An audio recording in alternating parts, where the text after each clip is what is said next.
আর নির্বাচন আদায়ের জন্য অন্য কোনো বাঁকা পথে আমরা হাঁটছি না।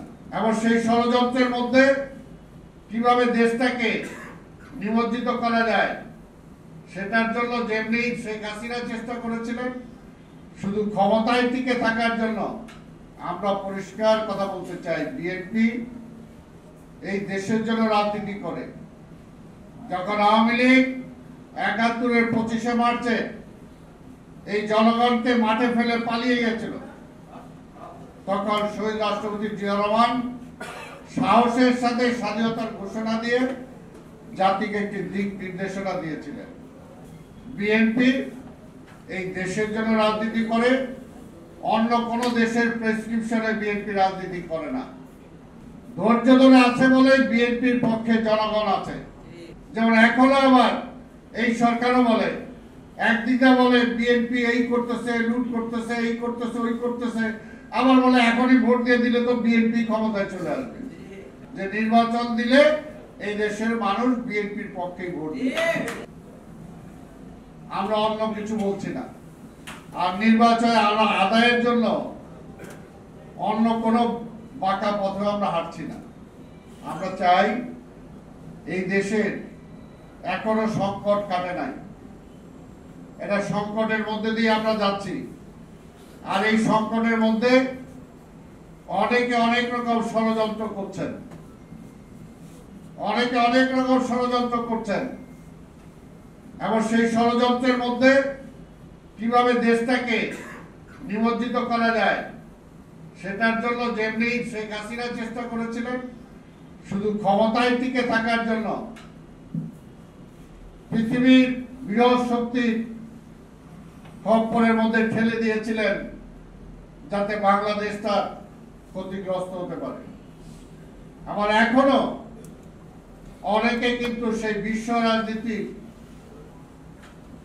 সেটার মধ্যে দিয়ে বাংলাদেশকে ঠেলে দেওয়ার জন্য চেষ্টা করছেন। আমরা পরিষ্কার কথা বলতে চাই, বিএনপি এই দেশের জন্য রাজনীতি করে।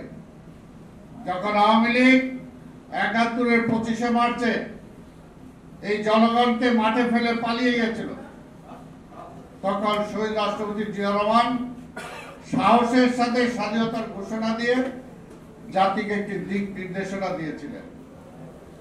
আবার ৭২ থেকে ৭৫ যখন এই দেশটাকে ধ্বংস করে দিয়েছিলেন, গণতন্ত্র শেষ করে দিয়েছিলেন, এবং সর্বোপরি বাংলাদেশের স্বাধীনতা থাকবে কি থাকবে না সেই অবস্থায় দেশটাকে ঠেলে দিয়েছিলেন, তখন আবার এই জিয়াউর রহমান এই দেশের হাল ধরে গণতন্ত্রকে আবার ফিরিয়ে দিয়েছেন এবং স্বাধীনতার সার্বভৌমত্বকে মজবুত করেছেন। তাই আমরা বিশ্বাস করি, বিএনপি এই দেশের জন্য রাজনীতি করে, অন্য কোন দেশের প্রেসক্রিপশনে বিএনপি রাজনীতি করে না। তাই বিএনপি সব সময় ধৈর্য ধরে আছে, এবং ধৈর্য ধরে আছে বলেই বিএনপির পক্ষে জনগণ আছে। যে কারণে শেখ হাসিনাও বলতো, আমি নির্বাচন কার জন্য দেব, ওই তারেক আইসা দেশ চালাবে এটার জন্য। যেমন এখনো আবার এই সরকারও বলে, একদিকে বলে বিএনপি এই করতেছে, লুট করতেছে, এই করতেছে, ওই করতেছে, আবার বলে এখনই ভোট দিয়ে দিলে তো বিএনপি ক্ষমতায় চলে আসবে, এর জন্য নির্বাচন দেওয়া যাবে না। ভাই, এটা তো ডাবল স্ট্যান্ডার্ড কথা, ওই শেখ হাসিনার মতো কথা। তবে কথাটা হাসা, কথাটা সত্য, যে নির্বাচন দিলে এই দেশের মানুষ বিএনপির পক্ষে ভোট দিবে। এই কারণে তারা ভয় পায়, এই কারণে নির্বাচন হাসিনাও দিতে চায় নাই, এই সরকারও চেষ্টা করতেছে নির্বাচন কত পিছানো যায়। কিন্তু আমি বলি ভাই, পরিষ্কার কথা, কোন ষড়যন্ত্র কিছুই টিকবে না। নির্বাচন হবে, সেটা ১ মাস আগে আর ১ মাস পরে। সেই নির্বাচনে জনগণ বিএনপির পক্ষে রায় দিবে, কারণ বিএনপি পরীক্ষিত। যে যাই বলুক, এই দেশের জনগণের জন্য যদি কেউ কিছু করে থাকে, দেশের জন্য যদি কেউ কিছু করে থাকে, সেটা করেছে বিএনপি।